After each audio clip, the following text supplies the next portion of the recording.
Assalamualaikum warahmatullahi wabarakatuh.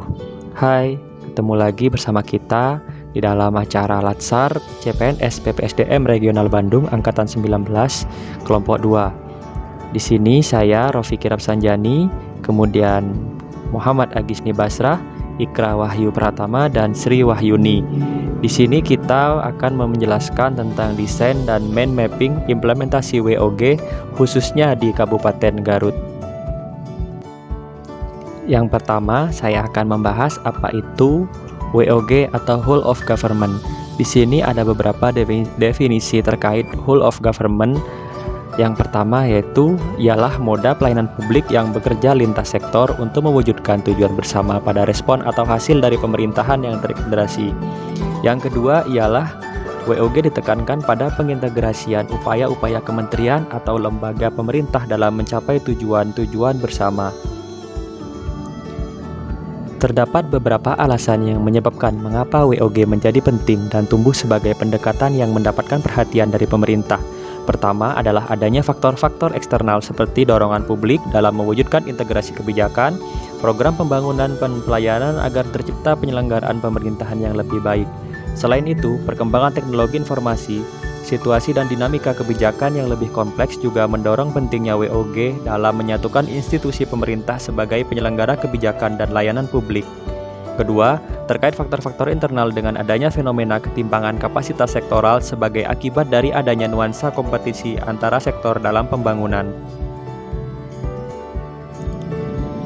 Ketiga, khususnya dalam konteks Indonesia, keberagaman latar belakang nilai, budaya, adat istiadat, serta bentuk latar belakang lainnya mendorong adanya potensi disintegrasi bangsa. Maka dalam hal ini, WOG menjadi sangat penting untuk diterapkan. Kemudian, bagaimana WOG dilakukan? WOG dapat dipraktekkan dalam kontinum koordinasi merger, di mana pelaksanaan WOG dilakukan mulai dari sebatas koordinasi tanpa ada dampak perubahan institusi atau kelembagaan sesampai dengan proses merger atau penyatuan beberapa lembaga menjadi satu unit organisasi baru. Perbedaan masing-masing kategori terletak dari posisi masing-masing kelembagaan yang terlibat atau dilibatkan dalam WOG.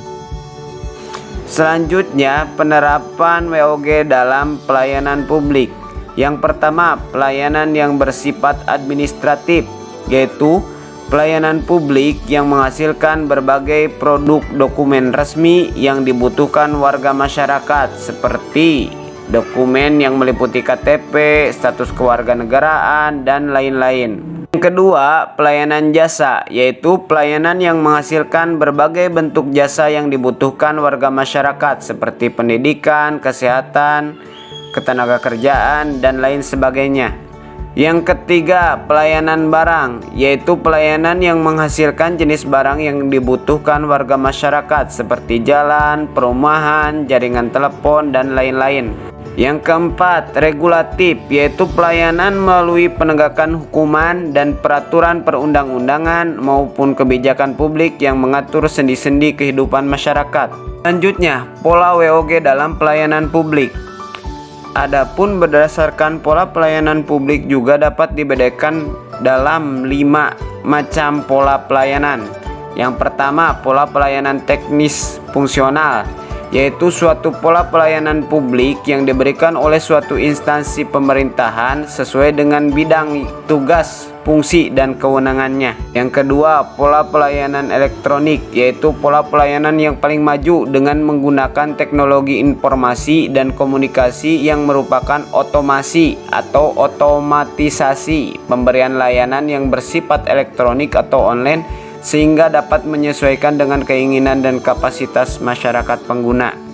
Yang ketiga, pola pelayanan satu atap, yaitu pola pelayanan yang dilakukan secara terpadu pada satu instansi pemerintah yang bersangkutan sesuai kewenangan masing-masing. Pola ini memudahkan masyarakat pengguna izin untuk mengurus permohonan izinnya, walaupun belum mengurangi jumlah rantai birokrasi izinnya.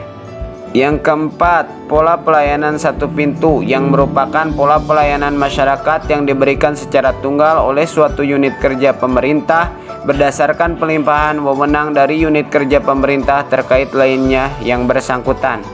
Dan yang terakhir, pola pelayanan terpusat, yaitu pola pelayanan masyarakat yang dilakukan oleh suatu instansi pemerintah yang bertindak selaku koordinator terhadap pelayanan instansi pemerintah lainnya yang terkait dengan bidang pelayanan masyarakat yang bersangkutan.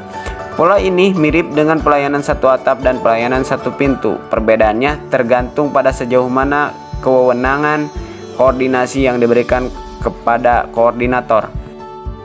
Penerapan whole of government di pemerintah Kabupaten Garut yaitu dengan didirikannya Garut Command Center pada tahun 2019 yang pusat operasinya berada di samping Gedung Pendopo, Jalan Kian Santang nomor 2 Regol, Kecamatan Garut Kota, Kabupaten Garut, Jawa Barat.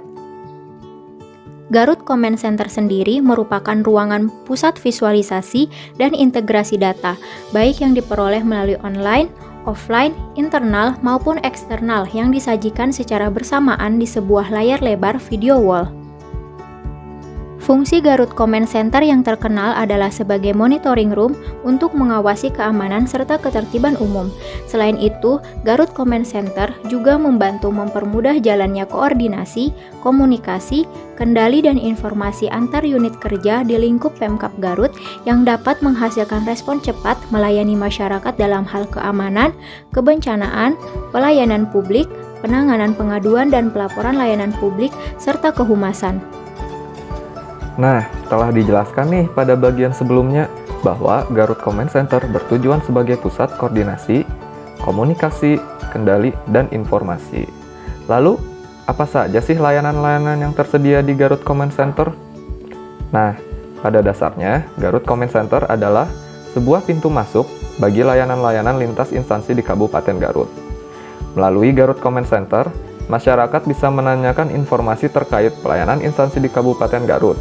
Misalnya, ada masyarakat yang membutuhkan informasi terkait pelayanan kesehatan di rumah sakit atau puskesmas. Namun bingung nih harus bertanya kemana.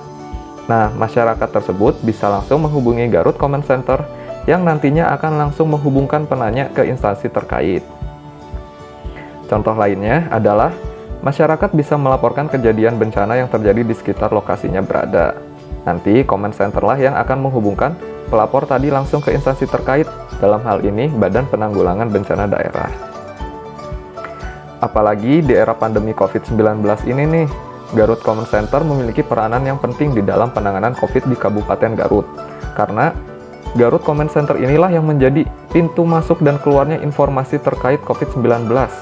Jadi masyarakat yang membutuhkan informasi terkait vaksinasi, tempat isolasi terpusat, serta ketersediaan rumah sakit bisa langsung memperoleh informasi tersebut di Garut Command Center.